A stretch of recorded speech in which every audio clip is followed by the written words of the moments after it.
the keyboard. So we do want to understand why people are saying that this is the way you ought to do something.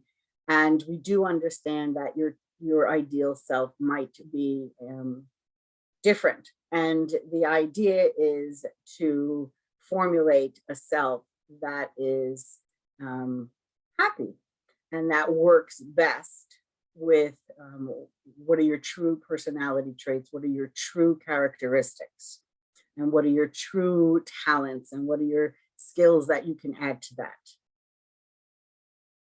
So the sources of selves, our selves are shaped by powerful outside sources. So again, that ought self, you can gain it from your specific gender, family, or culture. As I was describing in my situations, going to college, it was outside sources of gender. These are the jobs women do. That no longer, hopefully, is apparent. And maybe it is. So gender, the composite of social, psychological, and behavioral attributes that a particular culture associates with an individual's biological self. At this point, we do have more than simply a female and a male. So we do want to go beyond the biological self. We do have gender and we have a chapter on gender to fully understand this, but this is leading you a little bit astray. We can identify it with the gender that is true to ourselves, as we were just highlighting. And then if we do the ought self, I ought to be this way, then again, that ideal self is being compromised.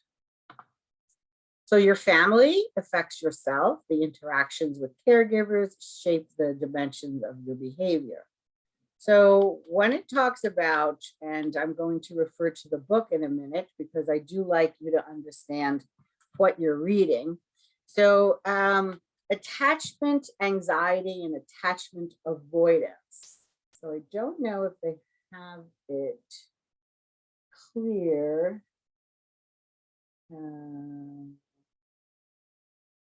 Okay, so I'm going to go into chapter 2. And I'm just going to grab how they say it, and so we can identify it better with using examples. So attachment anxiety, here's chapter 2.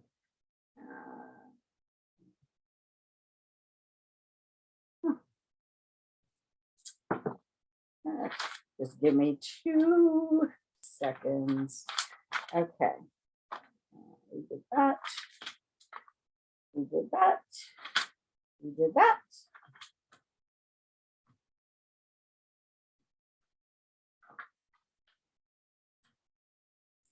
Okay, attachment anxiety, as your book indicates, is the degree to which a person fears rejection by relationship partners. So this is something, again, we may have observed in family, friends, TV.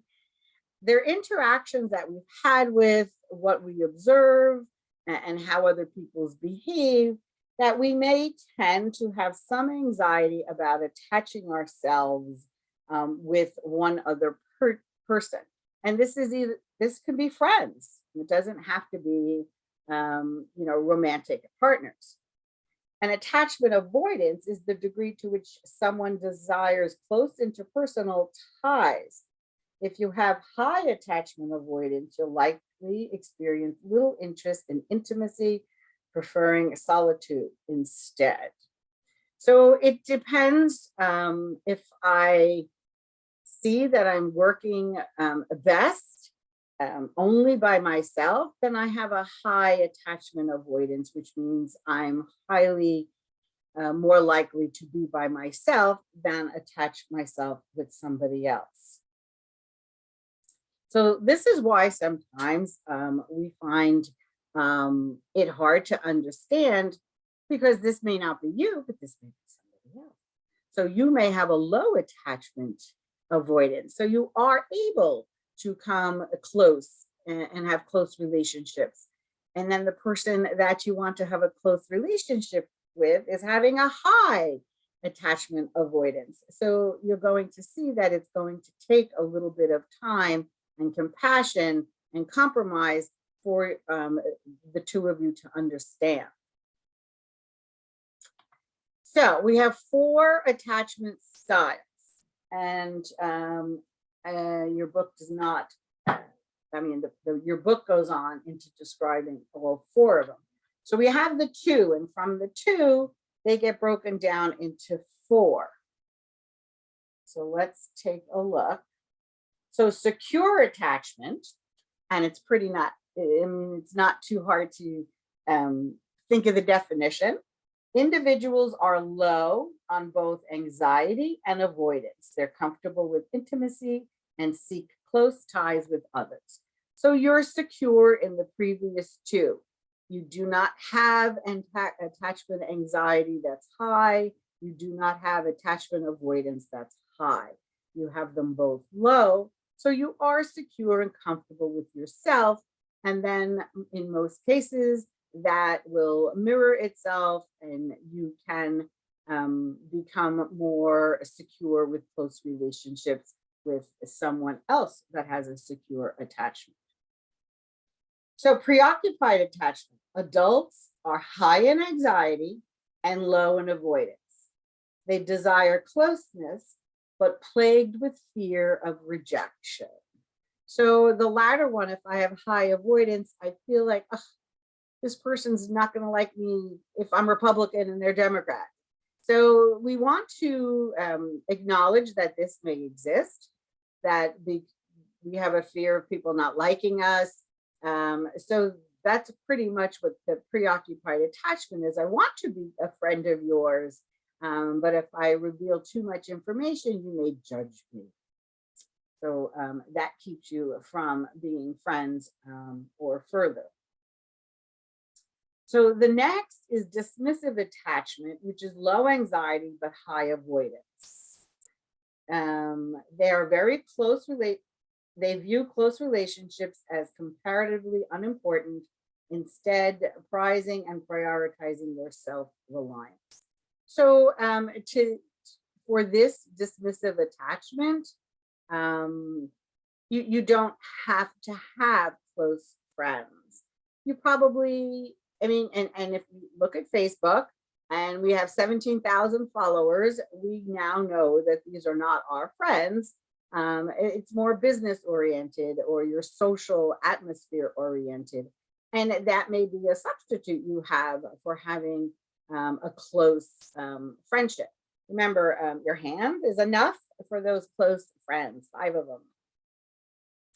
them. Okay, and fearful is obviously opposite of the secure. Adults are high in both attachment anxiety and avoidance. They fear rejection and tend to shun relationships.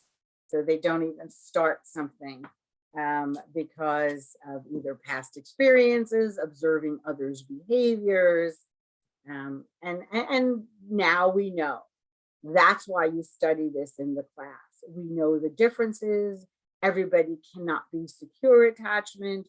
We know that if we want to become friends with someone with other attachments, we don't want to change them. We may want to work to bargain or compromise so that both are feeling comfortable, because obviously if you have a fear of not being close to someone, then we have to find avenues where you feel comfortable being with that person.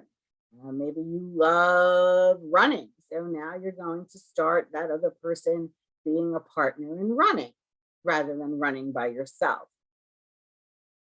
So that it takes work, and that's what you want to identify with, is how do I work on this friendship or relationship? Now we notice how culture and ourself are attached. So culture and established